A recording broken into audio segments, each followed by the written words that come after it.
Ladies and gentlemen, dear fellow conservative and patriots, let me start by telling how great it is to be here at CPAC in Budapest. It is the third time that I'm invited and my second time here on stage. It's amazing how this conference gets bigger and better every year.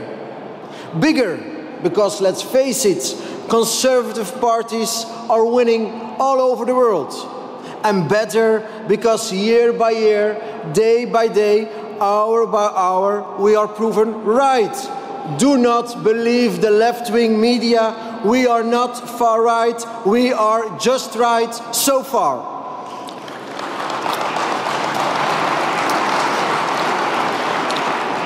But, dear friends, let me start with a confession. My party, Vlaams Belang, expected me to stay at home because 2024 is an incredible, important year for us. Not only do we have European elections like you, but at the same time we vote for a new Flemish and a new Belgian parliament. And if that wasn't enough, we also have local elections in October.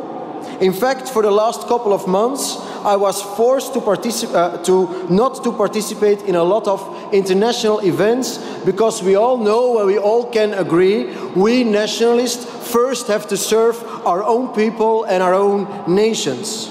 But even before the actual invitation came, I knew I would make an exception for CPAC Hungary and my good friend Miklos Santo.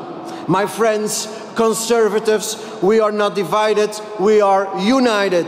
We are united against all what is wrong in Europe today. Sometimes it feels like an uphill battle, but being here among so many like-minded people, among fellow woke busters, it gives me so much energy. You guys give me energy. You inspire me, you motivate me, and therefore I want to thank you all.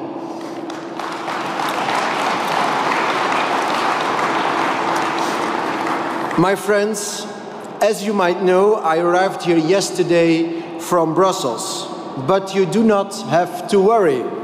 Although I came from Brussels and I'm a politician in Belgium, I won't try to ban this meeting like they tried with NetCon last week. In fact, I shouldn't make jokes about it because the banning of NetCon by the liberal and socialist elite in the capital of Europe was an absolute disgrace. The organizers had to change the location multiple times because owners of the venues were forced to cancel the meetings. Fortunately, the owner of the final meeting place was brave enough to resist the political blackmail.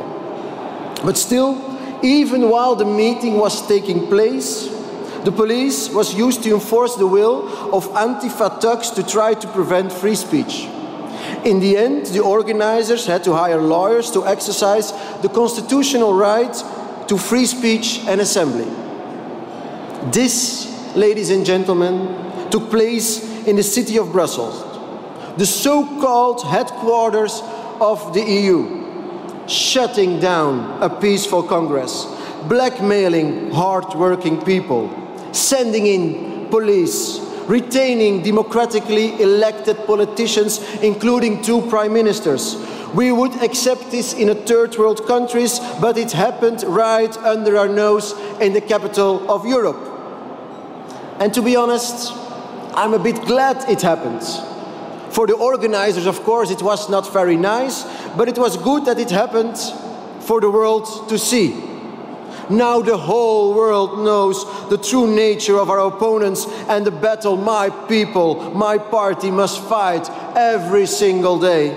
Every time my party members try to peacefully meet in our own capital, we must go to court. Imagine the same thing happening here in Hungary. The globalists in Brussels would go completely crazy. Ladies and gentlemen, it was only after the British minister and others expressed their outrage that Alexander De Croo, our Belgian Prime Minister, condemned the ban. But make no mistake, my friends, Our Prime Minister didn't condemn the ban because he likes freedom of speech. No, he only condemned it because his long-desired international career might be at risk. And because he knows that the Flemish people will lead my party, Vlaams Belang, to an overwhelming victory, and that victory will end his Belgium career on the 9th of June.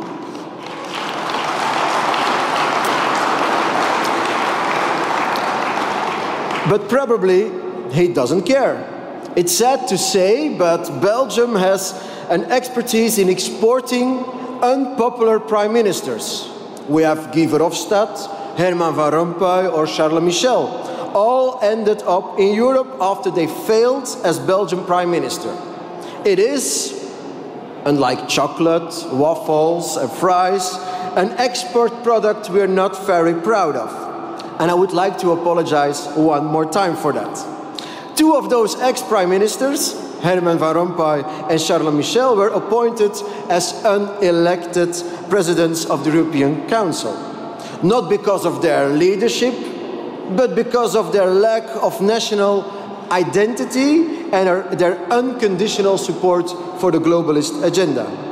After they tried to govern a fake nation like Belgium, they tried governing a fake democratic union like the European Union. And let there be no mistake, the European Union is as democratic as the German Democratic Republic claimed to be. This European Union uses the same tactics as the Soviet Union once did. But like back in those days, it's the same true today. Back then, brave patriots, conservatives and nationalists fought the Soviet Union successfully. Today it will be once again brave nationalists like you who will stop the political imperialism of the European Union. Opposing the globalists in Brussels is not a choice, it is our duty. We owe it to our ancestors who fought for freedom, and above all, we owe it to our children and grandchildren.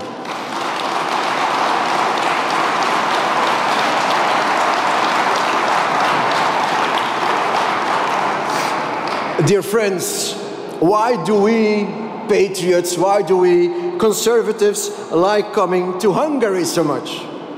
Not only because of the beautiful country and the charming ladies where we can still live and breathe Europe we all love and cherish. Not only, unlike Western European capitals, Budapest is not flooded with illegal immigrants.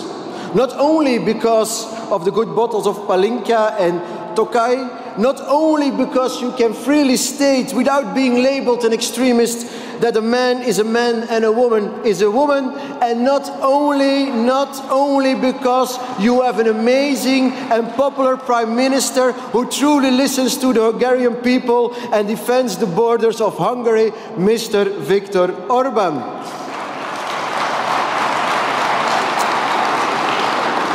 No, we nationalists like to come to Hungary and Budapest because today Hungary is the heart of the conservative resistance against the globalist elite. In the recent years, Hungary has become the European stronghold of sovereignty, identity, conservatism, and above all, the capital of resistance to this globalist EU and woke virus. But with becoming a stronghold, there becomes a choice. A stronghold, my friends, has two options. It can choose to be turned inward and slowly die out, like the old forms of conservatism, passing on ashes on what once was, being the purest among the pure. But it could also choose to be an outward-looking stronghold. So, my dear Hungarian friends, keep choosing the latter like you're doing now. Send out your knights to the north, to the south, to the east and to the west. Keep looking for allies. Keep looking for freedom fighters. Bring them together and create new strongholds. And most of all, support outposts, even in what seems lost territories. Because you never know, these outposts might grow into new strongholds. My friends, I will conclude.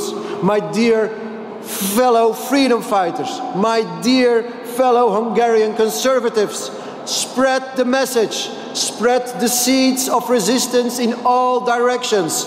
We can charge forward knowing that we, and only we, are on the right side of history. Saddle your political horses. Let us be the political hussars of the 21st century. We know what we're fighting for. We stand for freedom, we stand for democracy, we stand for our nations, we stand for our families, our traditions, our culture and our heritage. We stand for what all is fighting for, and that's why at the end we will win. I'll thank you.